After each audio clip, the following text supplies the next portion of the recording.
Welcome to the Find Your Leadership Confidence podcast with Vicki Noethling.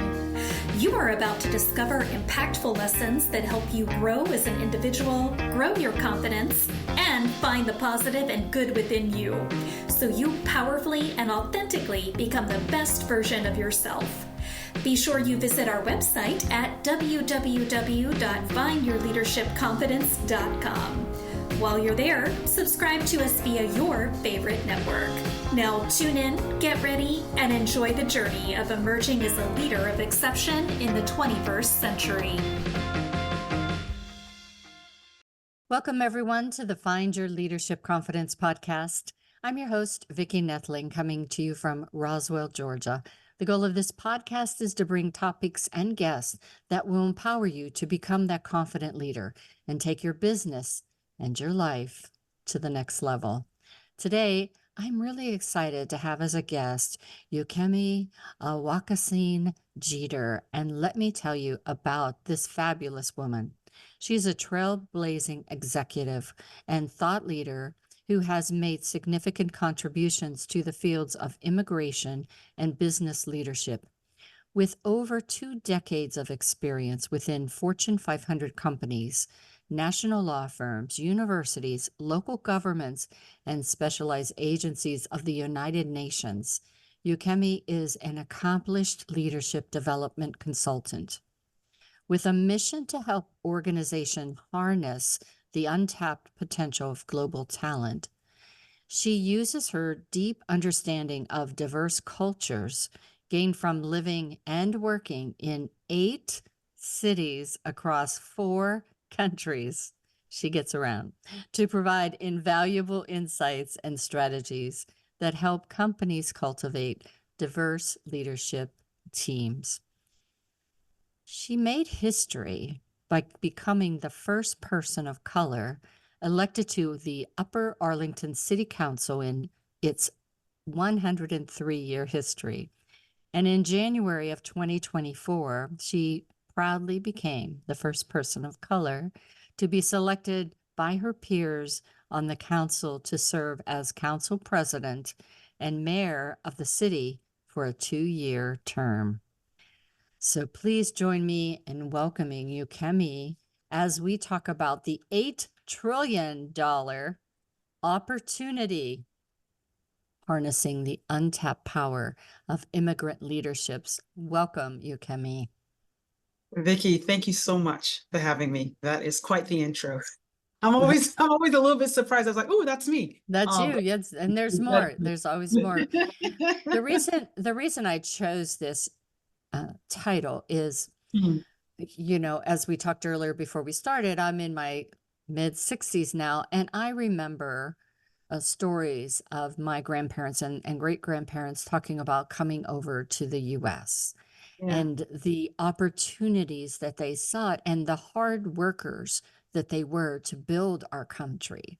And I think some of that has gone away from our mindset of a lot of people. And every time, I work with diverse people around the world, and every time I work with someone that's from somewhere else, I learn something, and I'm amazed at a lot of times at their dedication to education and improvement, more so than some of my peers or those coming after me. And so I just truly believe that what you are trying to do is part of a wave that needs to happen.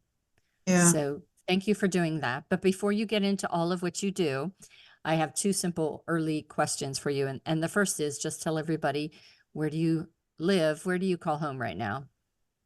Columbus, Ohio. So I'm in the suburb Upper Arlington, which is just the northwest of Columbus. That's where I call home. That's where I serve. That's where that's my city.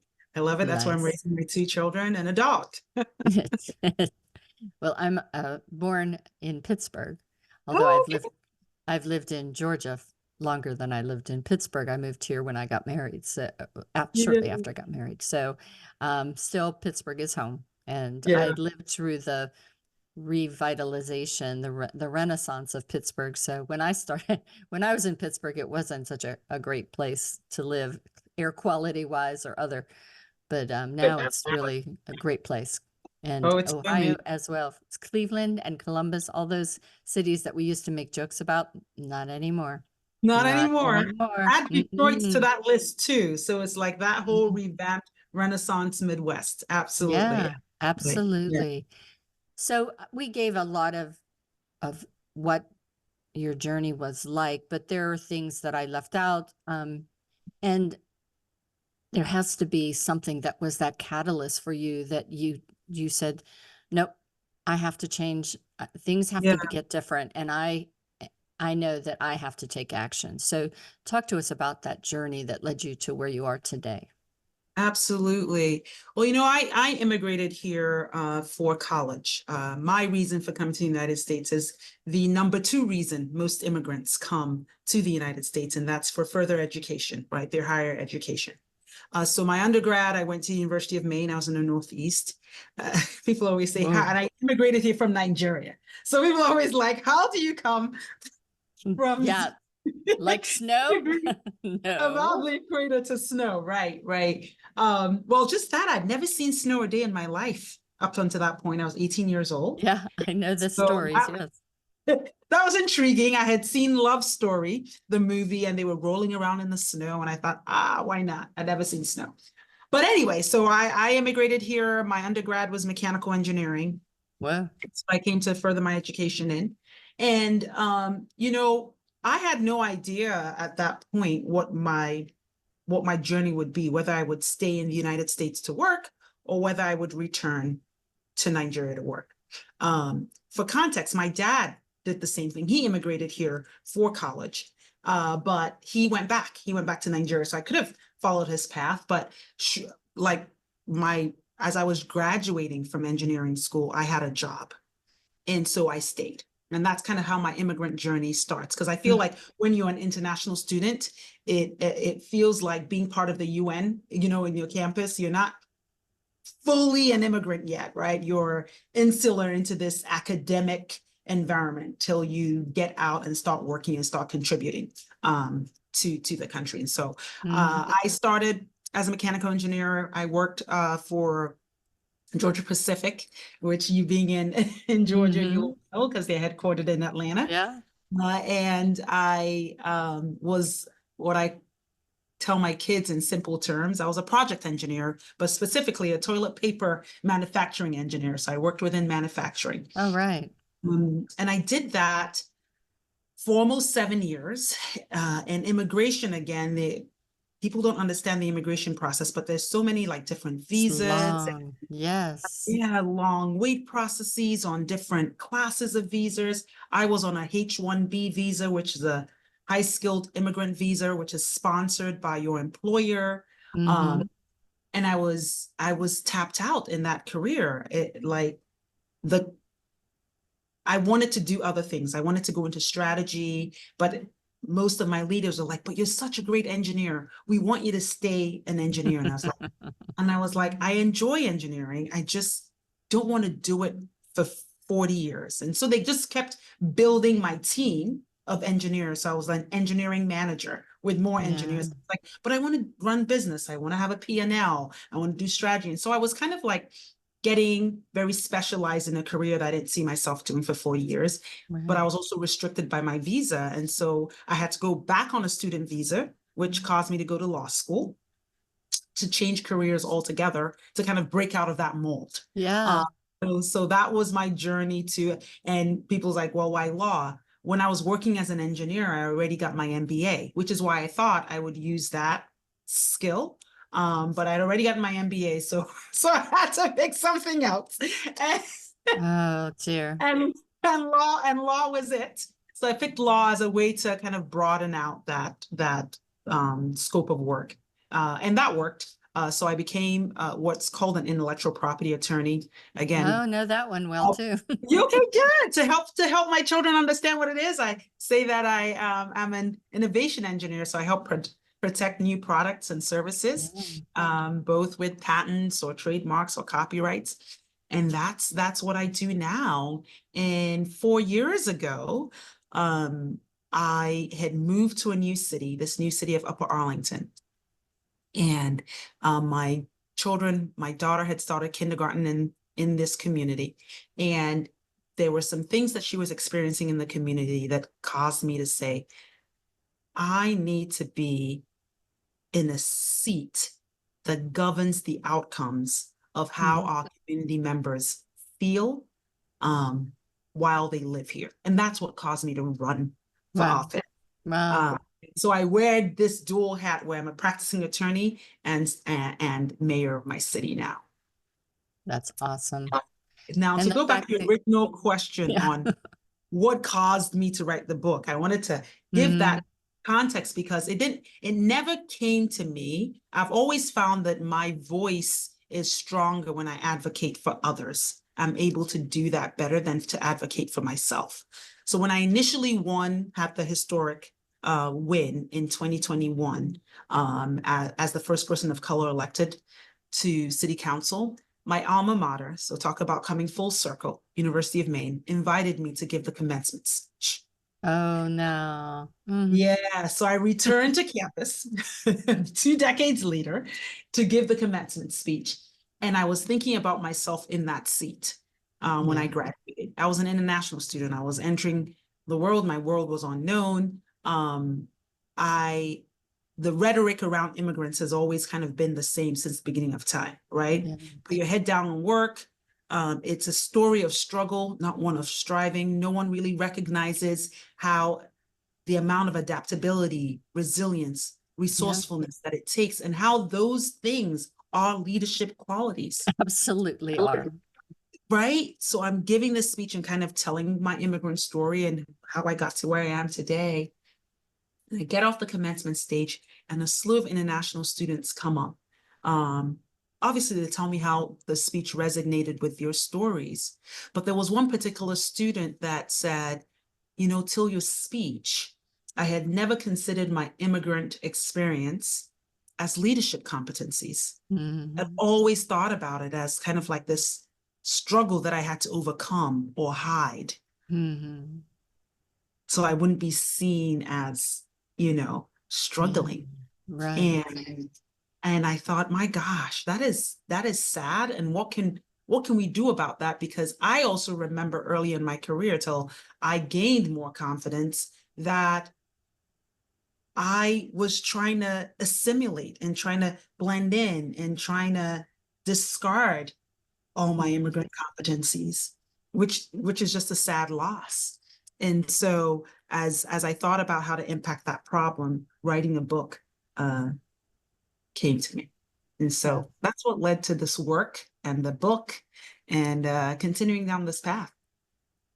Yeah. I work with a youth group that is for a Chinese academy. So it's after Mm, school kind of program for Chinese immigrants, their kids, and I teach them leadership and public speaking. oh, I And love I thought it was so impressive that they are integrated in our community, but they know the value of not losing who they are Yeah. as Chinese, people. And so it's and they go home always. That always amazes me. I come from a family that struggled to maybe go on to vacation to the beach, and these people go home to China, which is not a couple Long flight. bucks, but it's so worth it to them for their children to see the other side of their culture. Hmm. I love that. I love what you said about integrating but not losing self. Mhm. Um, and our workplaces, because of how we perceive what leadership should look like, tries to beat that out of people. Oh yeah. Oh yeah. Yeah. So But that's then cool. in doing that, you lose such a valuable global perspective, which, most companies want to have that. And Yeah. you have all of this knowledge and information right at your feet, and you Yeah, choose not to ask for it. yeah, indeed. Yeah. So share with the audience the about this staggering opportunity Yeah. cost of Hmm. unrepresented immigrants and why it is so important that we understand that. Yeah. Um, you know, I talk about this a lot in the book, and I mean, we can add up these numbers and it's like 8 trillion, which is a staggering number. It Well, is. think of It things like is. immigrant businesses, right, contribute 1.3 billion in total to sales in our economy. Um, Startups, 55% of unicorn startups, and unicorn startups are considered startups that are valued at $1 billion or more, Mm. are founded by at least one immigrant. Mhm. And so the startup space alone accounts for almost 3 trillion in our economy. And then you have immigrants' contributions to the economy, whether through taxes, whether through the businesses they start themselves, all those things. And that's estimated at, and their spending power, and that's estimated at like 2 trillion. And then lastly, you have the global competitiveness, which is hard to put a price tag on. Yeah. But in terms of how you shapeshift your culture, your sales tactics, those kind of things, right? Because that cognitive diversity, which is Mm. not race, gender, but your perspective that you bring to the teams, how you think, that cognitive diversity is hard to give a price tag, but you lose out on your competitive global Yeah, advantage. competitiveness. And if those immigrants are not on your teams, giving you those ideas on how to enter new markets. Yeah. Yeah. I know a lot of the projects that I did were global. And so I Mm-hmm. always made sure my team had as many people from those other countries that we would be impacting so Yeah. that they could give me feedback, on as we're thinking of the marketing, the development of it. I had done one thing where I was introducing a linerless label. And Mm. in the States, fine. In Europe, not so much because you can't throw away that liner. Yeah. So the linerless label was a solution for them, but we had to go through all kinds of trials to prove that the glue that we had and all those other things was not going to hurt the environment as well. And so it was really an eye-opening experience to say, okay, I could have done this project and not had anybody from Europe on my team, but I had to. I really had Yes. to have those key You would have people. you would have missed that. I talk about a case study in my book with PepsiCo and how when they enter new markets, I mean, we assume that people vend soda from soda machines like we do. And if you're entering a new market, it's like maybe there are no vending machines. How are we distributing soda? Or maybe they don't do cans. Maybe it needs to be bottles, or maybe the bottles needs to be a different shape. Like you don't Mm-hmm. um you can't expand into global markets or even think about your consumer base, because I have some people say, well, how about if we're not a global business? I'm like, well, your customers are. Yeah, that's exactly right. So it's not necessarily you being in a new market, Mm-hmm. but Have you heard of the internet? the people also buying the products from you Yeah. may be different. And so how do you set it up so that the customers can also buy it in a meaningful way? So yeah. Yeah, and you also in the messaging too. A, Mm-hmm. a lot of times here in the US, our messaging is thought for a US market. And when you go into even Canada and Montreal and different places that have French as their second language or first language, and US is English is their Yeah. second. The the things that you say and how you say it could be offensive Yeah. or not resonate with them. And even some of the photos, I did one campaign and there was a photo and it was with a woman, and I can't remember exactly what she was doing with her hands, but it was totally offensive in another culture. And for us, it was nothing, you know. And so luckily I had a person that I sent it that's on my team in those Asian countries, and she said, "Oh no, you cannot do this. You got to change that." That's awesome. One size. Good on you for the foresight to do that, because that's really operationalizing inclusion, operationalizing that cognitive diversity. Because part of the issue is that this is not happening. We don't have leaders that know, hey, let me build this team, even if they're not all physically in the same room and me getting cognitive diversity in the same room, but the feedback points, maybe, like I said, through email, a different colleague that may be of that culture. How do we include them, even if they're not part of this physical team? Right. And so that takes a leader being intentional about that work.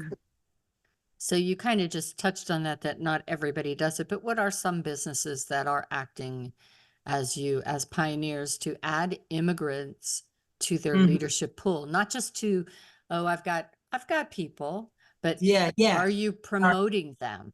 Or are that are you, actually in C-suite. yes. Yeah. Well, this research was a little bit challenging because it would surprise you, but we don't Maybe track not. the immigrants in our workforce. We could tell you our gender diversity, we could tell you our race diversity, but we couldn't tell you immigrants. And in the section of my book, I talk about how immigration is missing from the discourse around demographics and around diversity, purely because we have this concept of, we're a melting pot. Just come in and integrate into this culture. We're about to become a monoculture, and the only things that we care about your race and your sexual orientation and your gender. Like that's where HR is missing that. And so we miss the intersectionality. Use me as an example. I'm a Black woman, but I'm a Black immigrant woman. Most workplaces only know how to develop a Black woman. They don't know how to develop a Black immigrant woman. They miss the intersectionality altogether. So I know a good friend in one of my Toastmasters clubs is from Ghana, and she, just as you, went to school and never left, and she went to Georgia Tech, and she is moving up in the leadership track as well, but she became a U.S. citizen after completing college, so she never had the different immigration cards and things that you talked about. So how often, if you don't have a U.S. citizenship and you're doing a green card or whatever color card they have, isn't there some kind of record of that though in your HR file? They technically should be, but it's not a metric that is aggregated or measured or tracked or reported. And again, because it's just simply missing in the discourse. No one said, because no one says, oh, well, how many immigrant leaders do we have? Nobody can tell you that number. Very, very few people can do that. In fact, there was a study that I found of two gentlemen that did this kind of for like the Harvard Business Review, and they had to reverse engineer and kind of go in and look at things like, did they have a foreign education? That was a good indication that they had, that they were immigrants, like those kind of things to kind of aggregate the data. And even then, it was hard for them to pull that information unless the company was forthcoming with it, and there were very, very, very few that do. So I don't know if that would be a privacy issue. Well, no, I mean, most of the tracking information that happens now is all voluntarily anyway, and is all aggregated voluntarily anyway. So we can't improve what we don't track. I think Right. every leader knows Yeah. that, right? Mhm. So first step, or my first hope is that we at least start to say to ourselves, leaders, what does this team look like? Like how, let's start tracking, let's start knowing. Because I'll ask a simple question of leaders like, well, how many, because there's certain biases that impact just immigrants. One of them is accents, right? Uh, and I talk about the accent bias in the book. And if I ask a leader, well, how many immigrants have you ever had given presentations? Like, how many leaders with an accent are in your C-suite? Because that helps dismantle some of those biases. We don't have leaders with accents giving company-wide presentations. Very few. Think about when the last time you had that, right? So you start to track it, you start to break down biases, you start to challenge stereotypes because you're promoting these people to leadership, you are giving them the opportunities to give presentation, those kind of things. And that's when we start to really harness immigrant talent within our workforce. I know a lot of the Toastmaster groups that I'm in have global presence, and Yeah. I worked with UPS for 27 years, and a lot of our IT people were from India, Yeah. and so they did have accents and things, and they had moved up very far. No one is CEO yet, but one of the things that whenever I work with people with accents, I don't try to get rid of their accents. I just usually help them to slow down their pace Yeah. and and now with AI, ChatGPT, I have them put their speech or presentation all into ChatGPT and just ask it, make this to have a tone of someone from the US. Yeah. And so all of the little things that the way that we say our sentences and things like that are corrected even from some of the folks from Canada, but people from Germany, where they might have the sentence structure not quite right. And so it's not as easily understood, and it takes a person away from being as engaged because they're trying to figure out what you're trying to say. So if I Yeah. can take that out and you still have your beautiful French accent or Spanish accent, and you're at a pace that I can clearly have time to absorb what you're saying, then awesome. No need to get rid of that accent. Vicki, that is awesome because that is really the tactic. How can we use speaking for what it is, and that is communication, Yeah. right? So I talk about this in the book. Like we can dumb down, or we can eliminate the accent bias when we start to focus on what it is that people are saying rather Yes. than Yes. how they're saying it, right? And you help them with communication. So to your point, it's like sentence structure, slowing down, right? And not just automatically dismissing someone just because of their accent. Did you understand what was said? If the answer is no, I didn't understand what was said, was it the sentence structure? Not because it was some accent, right? And we get so lazy that when it's just an accent is blurted out, we tune out and we don't actively listen for That's communication. exactly right. And how do we do that? How do we start to do that in our workplaces? So no, those are very, very practical tips on things that can be done. So, what are some actionable strategies that Mhm. we should use for recruiting or developing and really advocating that immigrant talent at every level? Yeah. Bring them in, and just as you would be anyone. For me, it's just you're somebody that shows possibilities and potential. So no matter who you are, I'm going to work with you to try to build that and grow that and develop that. But how often do people like put up a door right away because Yeah. of the fact that you're an immigrant? So Yeah. talk to us about that. Well, on the recruiting end, some immediate things that can be done is eliminating foreign education bias. And some of our national organizations that do a lot of the certifications, some of them are working on this, but I feel like everyone needs to galvanize and kind of eliminate some of the certification issues, because our certifications have some requirements on where the foreign education is from. I'll give an example of engineering because I'm an engineer. There's the accreditation, if you're going to be a professional engineer, that your engineering degree comes from a ABET, which is an American engineering technology school. Well, Vicki, the law of gravity is the same, whether you learn it in English, whether you learn it in French, whether you learn it in Arabic. You know what I mean? And so it feels, it's tongue in cheek, but it feels quite strange that we want a professional engineering degree to come from a US based engineering college.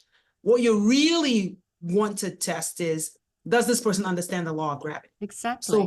So have some testing procedure for professional engineering, which they do, but they do that in addition to all these education biases, right? So focus on the test. Can they pass the test? I use engineering as the rib because I'm an engineer. Same thing goes for doctors. The heart is in the same place, regardless of the human, right? The periodic table is the same for chemists. I could go on and on, right? It doesn't matter where the education is from. So we eliminate some of that education bias. Also, even in HR, when they're recruiting and they're like, oh, I don't know where the University of Turkey is. Does it matter? Like, if you need some other kind of test to say this person is a competent engineer, do that and not based it on where the degree came from. So that's on the recruiting end. We start to get more immigrants in the pipeline. And then on the development end, build a culture. A very simple thing that we can start doing is inclusion. And that is based on curious conversations. So half the time with immigrants, they feel like unicorns. Like, well, I have some colleagues that I don't even know where that country is on the map. Well, practice curious conversations, right? You're not expected to know everything. You're not expected to understand where every country is located. We don't know where every state is. Right, right. Rather than shy away from a conversation or close off, or so I don't come off as ignorant, or whatever the case may be, use it as an opportunity to learn. They're learning too, right? So if we build that culture of curious conversations, well, show me where that is. How's that on the map? So are you from the southern part of it? Like, don't just automatically, I don't know how many times I have gotten, oh, you're from Nigeria? Do you know this, my friend that's also from Nigeria? It's like, let's not let's not try to make connections that way by saying, oh, I know another person from Nigeria, or I know another person from India that you should know. Well, that's how we try to build connect. No, it's better that we build connections by curious conversation. Tell me about you, what the country is. Show me where it is on the map. I'd love to try your tea sometime. I would love to try your food sometime. Open it up. And we start to do that. We start to develop inclusion and retention within the workplace. And really, all that is just important in anyone. As I'm teaching public speaking and leadership, those are things, we want you to ask questions. A great speaker is a person who listens more than she or he talks. Because those questions inform you and educate you and inspire you. Yes, for sure. And that's what I say about this. Like, yes, I focused on this population of the workforce, which is immigrants, but the strategies are universal in how we develop leaders and how we develop workplace culture and how we improve the business. These strategies are universal. And so how does cognitive diversity drive the disruptive thinking and market breakthroughs of a company? Oh, I mean, it's huge, right? Because if you're just focusing on diversity at its core, which is race, gender, sexual orientation, the things that we know about, sometimes we become very groupthink. We miss different viewpoints, percentage. We just assume that because our gender is different, we have different value. We have the same values or different values or whatever. I mean, different values. But they're not. Like you could potentially have a female and a male with that are from the same socioeconomic status, right? They're from the same neighborhood. And so therefore they think the same, right? Cognitive diversity says, let's take people with different perspectives, socioeconomic statuses, different education, like where you get your education matters, right? In terms of application, right? Just because I learned the periodic table here and you learned the period doesn't mean that our chemical applications are the same, right? You want all of that difference to sit at the table. A case I talk about is the case of WhatsApp. Now, WhatsApp is a messaging platform. And there were all sorts of messaging things before that. There was Skype, there was AOL, all those kind of things before WhatsApp came along. What made WhatsApp so unique is that from the onset, the people that were on the development team for WhatsApp was an example of cognitive diversity. They thought to themselves, how can we create a platform that a refugee can use, someone traveling in first class that's trying to message can use, someone that's on a boat can, and it took them having these different people at the table, well, to ask the questions, to figure usage, to begin to develop a product that worked across this spectrum of people. So cognitive diversity really is your competitive advantage. It really is what makes innovation shine. You cannot be innovative without cognitive diversity. So true. All right. Time has flown by and it's been so wonderful chatting with you. And I'd love to have you back so we could talk a little bit more about this, because I truly think, it's important for those that are immigrants to hear, as well as those that are hiring people to, it's people. When I hire a person, I often don't, when I was doing that, I didn't really look that much at their schooling and degrees. I didn't have anything specialized. You weren't going to be a brain surgeon working for me. You weren't going to be, driving a piece of equipment that had to have specific things. And even that, I'll find somebody to train you. I need to know, what is your values? What is your integrity? What is, how do you handle situations? So your emotional intelligence. Those are things you can only understand by getting to know them and really asking those active questions. So I don't care where you come from. If you have those skills and those qualities that will make you a person that will be a great teammate and a hard worker, then you're in. Yeah. Too often though, people look through resumes and they just like, no, no, no. And they don't even know you or what you could be. Right. So awesome. Such an important topic. Well, it's time now for me to share the slide that has the contact information. And I would love for you that are just listening to run and go get a paper and pencil right now so you can write this down.